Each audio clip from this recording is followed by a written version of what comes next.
Кто бы мог подумать, что исламский мир станет примером? Они не хотят, чтобы вот эта эстрада похабная к ним пришла. Они не хотят, чтобы везде, так сказать, на всех площадках были полуголые бесстыжие девки извивались. Они этого не хотят. Они хотят, чтобы те люди, которым приковано внимание христианского мира, на их глазах, так сказать, по 8-му разу замуж не выходили, по 16-му не женились. Они не хотят расшатывания своих устоев, прежде всего семейных. Мусульмане, они детей любят. Каждый мусульманин рад каждому ребеночку, он их любит. Мы дошли до того, что в исламе любви оказалось больше, чем в христианстве. Это не потому, что Христос оскудел любовью. Нет. Это наше христианство оскудело. Потому что христианство – это религия жертвенной любви. А наше христианство, оно извратилось. Потому что мы только «Господи, дай». Господи, вот у меня проблема. Я вам с удовольствием отвечу. Очень много хорошего и интересного. Даже более того, у православного христианина психологически, по душевным установкам, по мироощущению с людьми ислама иногда больше точек соприкосновения, чем с людьми западной культуры, западного постхристианского мира. Мусульмане прекрасно знают, что такое молитва. Они любят молиться и молятся много. Кроме того, мусульмане знают, что такое милостыня. Она является непременным атрибутом их религиозной жизни, и они об этом должны думать постоянно. Мусульмане знают, что гость в дом – это Бог в дом, и гостеприимство – отличительная черта этой религии. Да и много вообще интересного и важного есть там, и пренебрегать этим нехорошо в условиях современного секуляризма и уничтожения всех живых ростков настоящей, подлинной религиозности. Семейность – вот великая заслуга восточного народа, любого причем. Они рожают много детей, старшие слушаются, младшие слушаются старших.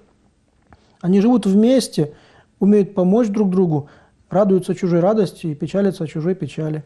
Это то, чего нету в западном обществе, поскольку оно атомизировано, и в нашу жизнь вошел проклятый лозунг западного мира – это твои проблемы. Этого нет на Востоке.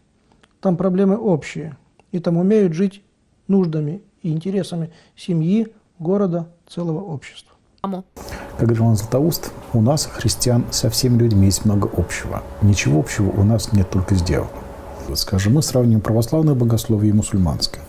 И это должен сказать, что все то, что мусульмане говорят о Боге, не вызывает у меня никакого возражения.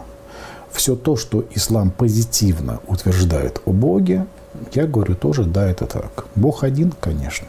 Он творец мира, да. Он дал нам законы поведения, да. Он посылает нам пророков, конечно. Он будет судить в конце времен, да, все это так. Для того, чтобы изучить ислам, ты должен стать мусульманином настоящим. Тогда ты его изучишь.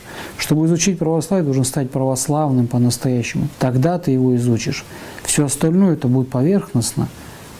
То есть ты до сути даже не докопаешься. Ты просто умом можешь что-то сравнить и все. А ведь религия – это прежде всего опыт.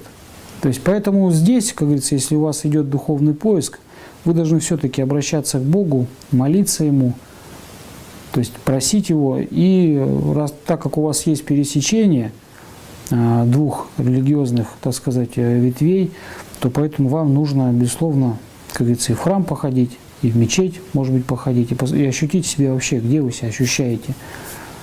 То есть, а вот так вот, чтобы узнать, умом это точно не понять. Это действительно дар веры. Поэтому здесь нужно именно, я думаю, молиться, просить Бога, чтобы Он именно направил на истинную веру. Потому что человеку самому невозможно, будучи всему во грехах, то есть принять правильное решение при выборе вероисповедания. Это на самом деле вопрос такой, он нерешаемый. Только Бог, если даст, то человек примет правильное решение. Известно, что мусульмане признают Библию, считают отцом своим Авраама, потому нередко их религия называется авраамической религией. Собственно говоря, как и христианская религия. Мы тоже ведь считаем, что все верующие произошли от Авраама. Кроме того, мусульмане признают Господа Иисуса Христа, считают Его, правда, пророком, а не Бога-человеком, но почитают Деву Марию и ожидают второго пришествия Господа и Спасителя Иисуса Христа. Конечно, вероучение ислама очень отличается от христианского вероучения. Это другая религия, но религия, которая призывает также людей к духовному совершенствованию. Очень многие постулаты, нравственные постулаты ислама напоминают нравственные требования христианства. Восток знает много примеров многовековой дружбы христиан и мусульман и компактного проживания без войны.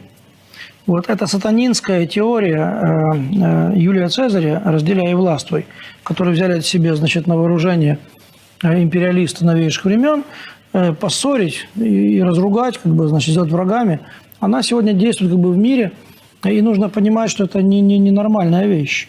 И мы должны научиться смотреть на ближнего как на человека, не как на врага и демона, а как на человека и брата.